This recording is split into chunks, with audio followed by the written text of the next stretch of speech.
أعوذ بالله من الشيطان الرجيم. قل هذه سبيلي أدعو إلى الله على بصيرة أنا ومن اتبعني وسبحان الله وما أنا من المشركين.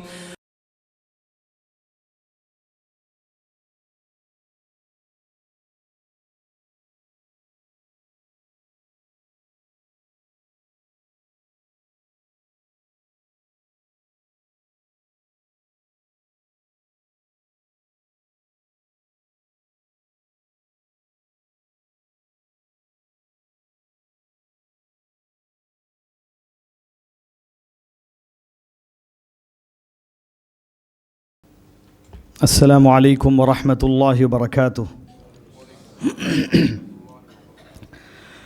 بسم الله الرحمن الرحيم. إن الحمد لله نحمده ونستعينه ونستغفره ونستهديه ونتوب إليه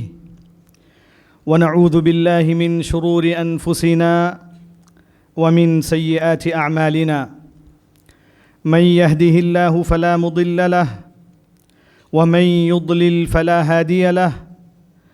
وأشهد أن لا إله إلا الله وحده لا شريك له، وأشهد أن محمدًا عبده ورسوله. يا أيها الذين آمنوا اتقوا الله حق تقاته ولا تموتن إلا وأنتم مسلمون. يا أيها الناس اتقوا ربكم الذي خلقكم من نفس واحدة وخلق منها زوجها وبث منهما رجالا كثيرا ونساء، واتقوا الله الذي تساءلون به والأرحام إن الله كان عليكم رقيبا. يا أيها الذين آمنوا اتقوا الله وقولوا قولا سديدا يصلح لكم أعمالكم ويغفر لكم ذنوبكم، ومن يطع الله ورسوله فقد فاز فوزا عظيما. أما بعد، فإن أصدق الحديث كلام الله، وخير الهدي هدي محمد صلى الله عليه وسلم، وشر الأمور محدثاتها، وكل محدثة بدعة، وكل بدعة ضلالة، وكل ضلالة في النار. أعوذ بالله من الشيطان الرجيم. بسم الله الرحمن الرحيم. سبحانك لا علم لنا إلا ما علمتنا إنك أنت العليم الحكيم. اللهم علمنا ما ينفعنا وانفعنا بما علمتنا وزدنا علما يا رب العالمين. اللهم اجعل أعمالنا كلها صالحة، اللهم اجعل أعمالنا كلها صالحة واجعلها لك خالصة، ولا تجعل لأحد فيها شيئا برحمتك يا أرحم الراحمين، آمين. وقال عز وجل أيضا: يسألونك عن الخمر والميسر قل فيهما إثم كبير ومنافع للناس وإثمهما أكبر من نفعهما. وقال عز وجل أيضا: يا أيها الذين آمنوا إنما الخمر والميسر والأنصاب والأزلام رجس من عمل الشيطان فاجتنبوه لعلكم تفلحون. إنما يريد الشيطان أن يوقع بينكم العداوة والبغضاء في الخمر والميسر ويصدكم عن ذكر الله وعن الصلاة فهل أنتم منتهون. وأطيعوا الله وأطيعوا الرسول واحذروا فإن توليتم فاعلموا أنما على رسولنا البلاغ المبين. معزز